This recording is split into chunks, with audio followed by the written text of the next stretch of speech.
Nintendo recently released the Nintendo Switch Online Lounge app in preparation for the release of Splatoon 2.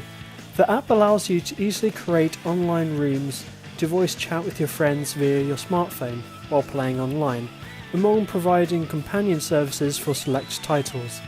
Personally, I think it's a pretty neat idea, though like most other gamers, I also find that it's fairly flawed and adds some unnecessarily faff to what should generally be a fairly simple feature. I do, however, see some ways Nintendo may be able to make their service more appealing. So here's 5 ways which I think the Nintendo Switch Online Lounge could be improved. Number 1. App switching. It seems that the only thing Nintendo wants you switching between is portable and TV modes on the Nintendo Switch. While in a room on the Nintendo Switch Online Lounge, let's call it the NSOL for now, voice chat is completely disabled when you switch apps. This is a fairly big no-no in my books. I did originally write about one potential scenario, but I just ended up getting lost in the drama I wrote. Anywho, another problem this faces is the fact that you also disconnect from voice chatting when the screen turns off. Having to keep the screen on the entire time is one way to drain your battery. There are various apps which allow the use of the microphone while in different apps or while the screen is off, so I don't see any issue of fixing this soon. Number 2. Creating rooms in-app. As it stands, you can only create rooms on NSOL through the actual game you are making the room for, which to me seems a bit counterproductive. What I think would be a decent idea to implement is being able to create a general room for voice chatting in-app without having to have a certain game launched. That way you could be exploring the not-so-mushroom kingdom on the Odyssey while chatting to a friend who's trying to find that final shrine in Breath of the Wild. Partway through, you'll then be able to start an online game, and anyone in the room you created should be able to hop right in, assuming they own the game, of course. In a way, it'd sort of be like the PS4's party feature. Number 3. Broadcasting.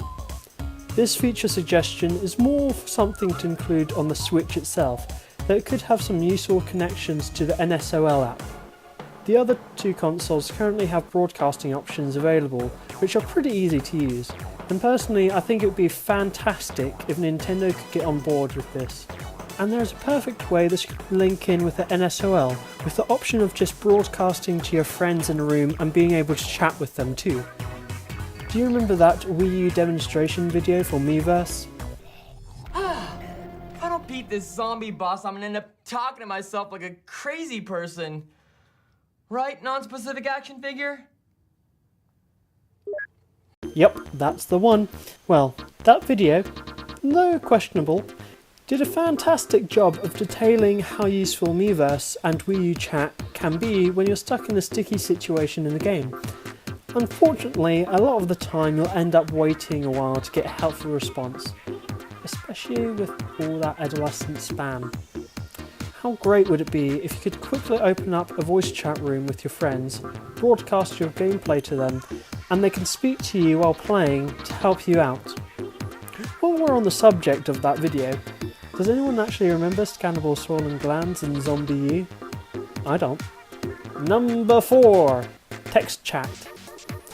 We've all been there, playing something like Resident Evil's raid mode at what's called an unsociable hour of 2 AM, only to be shut up by the guy upstairs because you're talking too loudly to your buddies. Obviously, whoever built the ceilings of my building had no courtesy for gamers like me when building the place about 60 years ago. Sometimes it just isn't viable to use voice chat at certain times, which is why it'd be a good idea to have the option for text chatting instead. My idea would be to be able to send a message straight to the game via the NSOL app. Obviously this would be more suited for games like Monster Hunter and Xenoblade, but it could work. Sure, you could just use the actual game to send a message, but sometimes you have to go into different sub-menus to actually get the friggin' keyboard up. But just using the app can make text chat much more efficient. And finally, number 5! A non-smartphone owner option. I understand why Nintendo have opted for using the app. It's a decent way to invite players directly to your game. Quite often, people wouldn't always be online. So it's nice to be able to send your mates a push notification if you want to play a game with them. Before, you'd have to send messages through texting, Facebook, or through the NintyBuzz forums private messaging. The app is supposed to make inviting players more of a breeze. Plus, the majority of people who own consoles likely own a smartphone too. Note though that I said majority. There are still some people who do not own a smartphone yet, and I believe there are many who refuse to use an external app for a function as simple as voice chat. So would it really be difficult to have an option for voice chat to be done through the Switch itself? From what I can see, the headphone port does look like it has mic support, so I would assume the Switch is more than capable. So, what are your views on the app?